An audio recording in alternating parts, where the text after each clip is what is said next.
Salut tout le monde, bon dimanche, on est un dimanche matin. J'ai vu que vous aviez pas mal réagi sur le groupe débutante concernant les physiogastrites de mes fourmis. Donc comme je les nourris quasiment exclusivement avec un sirop fait maison, un sirop que moi je modifie et que j'améliore avec mes petits produits à moi, je vais vous montrer comment vous faire un sirop de base et après à chacun de trouver sa petite touche personnelle. C'est en forgeant qu'on devient forgeron. Donc je vais vous montrer tout ça, vous montrer le matériel et puis ce qu'il faut.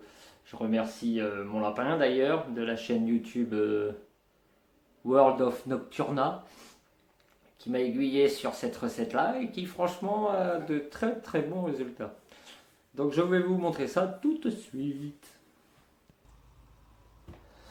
Donc pour ce faire on va avoir besoin, bon ça parce que ça c'est ma bouteille vide et ça c'est notre... On va avoir besoin d'un demi-verre de sucre, de la même quantité en flotte. Moi j'en mets toujours un petit peu plus. Et ça c'est mon petit plus, ça c'est mon petit plus à moi que je rajoute. Donc on va passer à la gazinière. Donc bah c'est parti. Donc il suffit de mettre la casserole sur le feu, de mettre sa flotte, de mettre son sucre. Moi je rajoute ma petite dose. Après vous pouvez rajouter ce que vous voulez dedans. Mais ça c'est au bon vouloir de tout le monde. Vous pouvez mettre du miel, de la grenadine, ce que vous voulez. Voilà. Ma préparation personnelle est à base de pissenlit, je tiens à le préciser. Mais contient quand même une certaine dose de protéines. Malgré que ce soit à base de pissenlit. Voilà. Donc le principal là, ça va être d'attendre que le sucre épaississe. Donc je vais mettre pause et puis bah, je vous reprends quand ça bout un petit peu plus. Donc faut pas hésiter à mélanger régulièrement. Parce que sinon vous allez vous retrouver avec une fine couche de caramel juste au fond. Le sucre aura collé au fond de la casserole et ça risque de vous niquer la casserole. Et de vous niquer par la même occasion votre pseudo miela. Bah votre sirop. Parce que c'est même pas un miela, c'est un sirop. C'est un sirop. Vous allez voir la texture. Je ne l'utilise pas pur, je le dilue comme un sirop que j'achèterais en bouteille. Et je le conserve plus d'un mois facile au frigo, puisque vous verrez la texture. Pour que ça moisisse, il faut y aller quoi. On va descendre un peu le feu. Donc bah, je vous reprends après quand ça va épaissir un petit peu.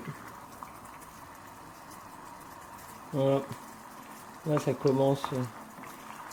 Les bulles continuent de frémir comme si c'était de la flotte. Donc c'est que c'est encore trop liquide.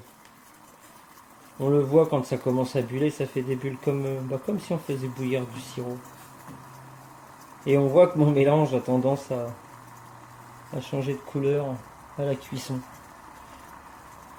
Bon bah je vous reprends dans 1 ou 2 minutes. Et on touille. Et on touille. Et on touille. Déjà on voit que dans le fond il n'y a plus de sucre. Il n'y a plus rien dans le fond. Maintenant on va laisser brunir ça. Voilà. On voit que les bulles là commencent à être bien. Elles éclatent pas comme si c'était sur de la flotte. On voit bien qu'il y a de la résistance. Donc là on sait que le sucre est en train de cuire.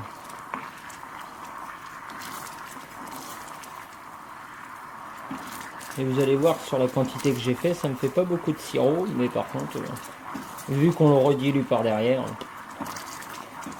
ça fait une quantité largement de quoi faire tout ce qu'il y a à faire, parce que moi on est dimanche, comme je vous l'ai dit tout à l'heure, et cet après-midi, c'est rebelote, tout le monde y passe au labo, aussi bien insectes que fourmis.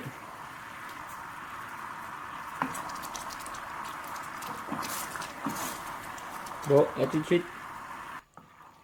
Voilà. Donc moi là j'ai arrêté le feu parce que ça commence à sentir légèrement le caramel.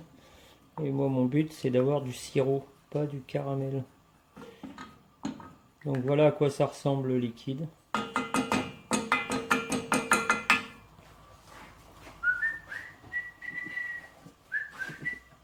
Il ne reste plus qu'à laisser refroidir et à mettre ça en bouteille. Je vous montre ça dès que ça aura refroidi.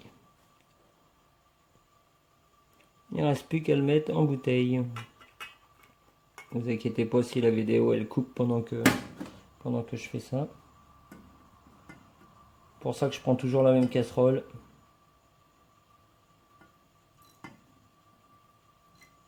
On a connu plus pratique.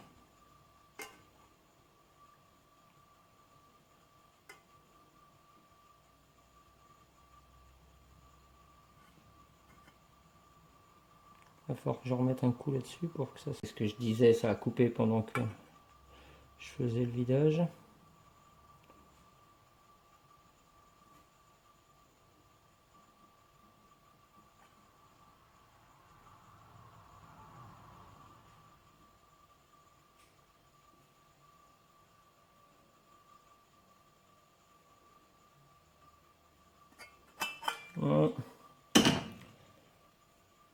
Voilà, là j'ai une quantité de sirop. Quand il va avoir épaissi, il bougera pas autant que ça dans la bouteille.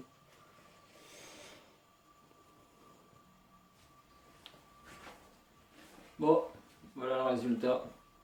Donc j'avais eu raison de mettre un petit peu plus d'eau. Donc j'aurais continué de le faire cuire, j'aurais eu un sirop qui aurait épaissi jusqu'à mettre la bouteille à l'envers et on le voit qu'il ne descend même pas. Je l'ai fait sur le dernier. Bon bah celui-là va épaissir encore parce qu'il est encore légèrement tiède. Mais voilà le sirop, la façon dont moi je fais le sirop pour mes bébêtes. Sachant que là j'en ai pour facilement peut-être un mois que je vais pas en refaire. J'ai fait celui-là avec vous donc je vais utiliser celui-là ce mois-ci. Donc bah voilà, j'espère que ça vous aura plu, que il y en a qui vont essayer et que vous aurez le même résultat que moi. Allez sur ce, bisous, le doc, pour vous servir.